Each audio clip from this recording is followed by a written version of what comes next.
एक, जीव द्रव्य यानी प्रोटोप्लाज्म शब्द किस वैज्ञानिक द्वारा दिया गया था? Option A Huxley, option B Robert Hooke, option C Purkinje, option D Schleiden. उत्तर है सी पुरकिंजे। प्रश्न 2, किस वैज्ञानिक ने जीव द्रव्य को जीवन का भौतिक आधार यानी फिजियोलॉजिकल बेसिस ऑफ लाइफ के रूप में परिभाषित किया था? Option A Purkinje, option B Huxley, option C Robert Brown, option D Cramer.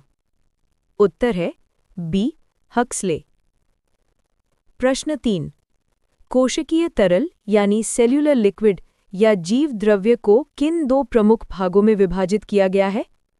Option A कोशिका भित्ति और कोशिका झिल्ली, ऑप्शन बी केंद्रक और कोशिकांग, ऑप्शन सी केंद्रक द्रव्य और कोशिका द्रव्य, ऑप्शन डी लिपिड और प्रोटीन।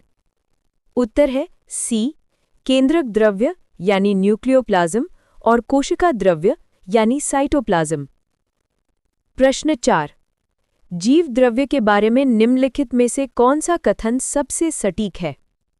ऑप्शन ए हक्सले ने जीव द्रव्य शब्द दिया और इसे जीवन का भौतिक आधार बताया, ऑप्शन बी पुरकिंजे ने जीव द्रव्य को जीवन का भौतिक आधार कहा, ऑप्शन सी पुरकिंजे ने जीव द्रव्य शब्द दिया जबकि हक्सले ने इसे जीवन का भौतिक आधार कहा, ऑप्शन डी रॉबर्ट हुक ने जीव द्रव्य की खोज की और उसे कोशिकीय तरल नाम दिया।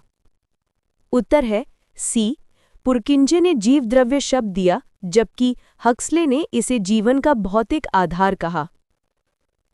प्रश्न 5, कोशिका भित्ति की खोज का श्रेय किस वैज्ञानिक को दिया जाता है? Option A Robert Brown, option B Robert Hooke, option C Kramer व Nageli, option D Antony von Leeuwenhoek. उत्तर है B Robert Hooke.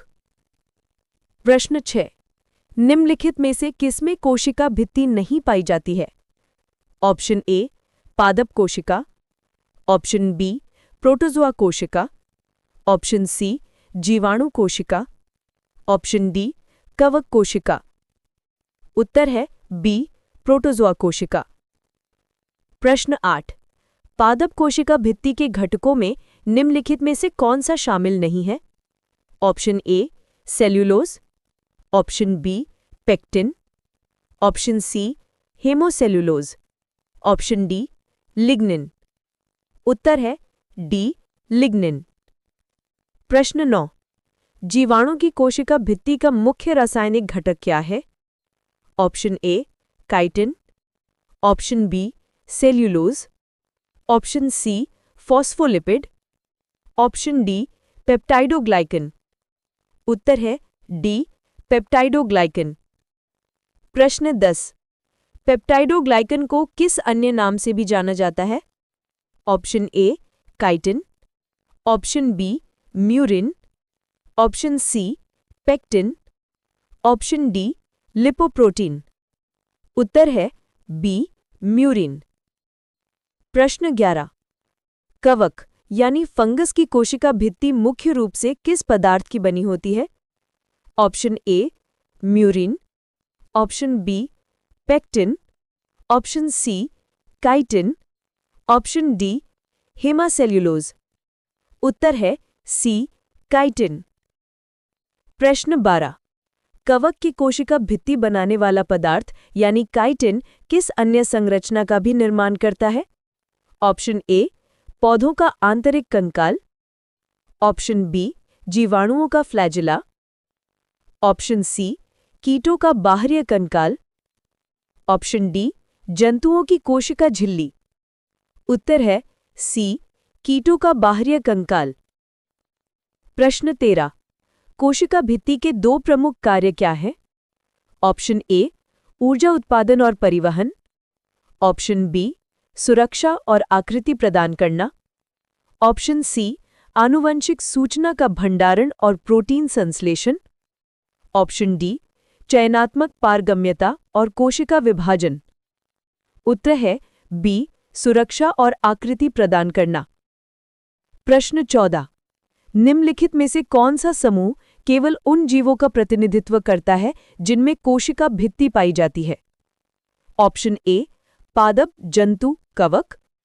Option B, जीवाणु जंतु पादप। ऑप्शन सी, पादप जीवाणु कवक। ऑप्शन डी, कवक जंतु जीवाणु। उत्तर है सी, पादप जीवाणु कवक। प्रश्न 15। एक कोशिका की सूक्ष्मदर्शी जांच में पाया गया कि उसकी बाहरी भित्ति पेप्टाइडोग्लाइकन और म्यूरिन से बनी है। ये कोशिका किसकी हो सकती है? ऑप्शन ए, एक पादप की। ऑप्शन बी, एक कवक की। ऑप्शन सी, एक जंतु की। ऑप्शन डी, एक जीवाणु की। उत्तर है डी, एक जीवाणु की। प्रश्न 16। कोशिका झिल्ली के लिए निम्नलिखित में से किस नाम का प्रयोग नहीं किया जाता है? ऑप्शन ए, प्लाज्मा झिल्ली यानी प्लाज्मा मेम्ब्रेन। ऑप्शन बी, चयनात्मक झिल्ली यानी selective membrane. Option C, unit membrane.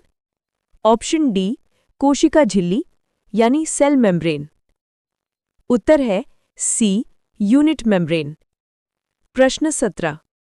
Plasma झिल्ली यानी प्लाज्मा मेम्ब्रेन शब्द का श्रेय किन वैज्ञानिकों को दिया जाता है? Option A, Robert Hooke. Option B, Purkinje और हक्सले। ऑप्शन सी, क्रेमर व नगाली। ऑप्शन डी, श्लाइडेन और श्वान। उत्तर है सी, क्रेमर व नगाली। प्रश्न 18। कोशिका झिल्ली के संबंध में निम्नलिखित में से सबसे सटीक कथन कौन सा है? ऑप्शन ए, रॉबर्ट हुक ने प्लाज्मा झिल्ली की खोज की और उसे ये नाम दिया। ऑप्शन बी, क्रेमर व नगाली ने कोशिका झिल्ली की खोज की। ऑप्शन सी, रॉबर्ट हुक को खोज का श्रेय दिया गया है जबकि क्रेमर व नगाली ने प्लाज्मा झिल्ली शब्द दिया। ऑप्शन डी, पुरकिंजे ने कोशिका झिल्ली को चयनात्मक झिल्ली कहा। उत्तर है सी, रॉबर्ट हुक को खोज का श्रेय दिया गया है जबकि क्रेमर व नगाली ने प्लाज्मा झिल्ली शब्द दिया। प्रश्न 19। कौन सी संरचना सभी प्रकार की कोशिकाओं पादप जंतु कवक जीवाणु में पाई जाती है? ऑप्शन ए, कोशिका भित्ति। ऑप्शन बी, कोशिका झिल्ली। ऑप्शन सी, केंद्रक। Option D, chitin. उत्तर है बी, कोशिका झिल्ली। प्रश्न 20। कोशिका झिल्ली का निर्माण मुख्य रूप से किस प्रकार के अणु से होता है? Option A, cellulose. Option B, peptidoglycan. Option C, phospholipid. Option D, chitin. उत्तर है सी, फॉस्फोलिपिड। प्रश्न 21। कोशिका झिल्ली की संरचना कैसी होती है? ए, एक परतीय। बी, त्रिपरतीय। सी, द्विपरतीय। डी, असंरचित। उत्तर सी, द्विपरतीय। प्रश्न 22। कोशिका झिल्ली की द्विपरतीय संरचना में लिपिड के साथ और कौन सा घटक मौजूद होता है? A, protein. B, carbohydrate. C, nucleic अम्ल। D, pectin. उत्तर ए, प्रोटीन। प्रश्न 23। कोशिका भित्ति और कोशिका झिल्ली के बीच एक मौलिक अंतर क्या है? ए, कोशिका भित्ति केवल पादपों में होती है जबकि झिल्ली सभी में होती है। बी, कोशिका झिल्ली सभी कोशिकाओं में पाई जाती है जबकि कोशिका भित्ति केवल पादप जीवाणु और कवक में होती है। सी, कोशिका भित्ति फॉस्फोलिपिड की बनी होती है जबकि झिल्ली सेल्यूलोज की बनी होती है। डी, दोनों की खोज क्रेमर व नागेली ने की थी। उत्तर बी, कोशिका झिल्ली सभी कोशिकाओं में पाई जाती है जबकि कोशिका भित्ति केवल पादप जीवाणु और कवक में होती है। प्रश्न 24। पादप कोशिका में कोशिका झिल्ली की स्थिति कोशिका भित्ति के संबंध में क्या है? ए, ये कोशिका भित्ति के बाहर स्थित होती है। बी, ये कोशिका भित्ति के अंदर स्थित होती है। सी, ये कोशिका भित्ति में अंतर्निहित होती है। डी, पादप कोशिकाओं में कोशिका झिल्ली नहीं होती है। उत्तर बी, ये कोशिका भित्ति के अंदर स्थित होती है। प्रश्न 25। जीव और उसकी कोशिका भित्ति के मुख्य घटक का सही मिलान कौन सा है? ए, पादप काइटिन, जीवाणु सेल्यूलोज, कवक पेप्टाइडोग्लाइकॉन। बी, पादप पेप्टाइडोग्लाइकॉन, जीवाणु काइटिन, कवक सेल्यूलोज। सी, पादप सेल्यूलोज, जीवाणु पेप्टाइडोग्लाइकॉन, कवक काइटिन। डी, पादप सेल्यूलोज, जीवाणु काइटिन, कवक पेप्टाइडोग्लाइकॉन। उत्तर सी पादप सेल्यूलोज, जीवाणु पेप्टाइडोग्लाइकॉन, कवक काइटिन। प्रश्न 26।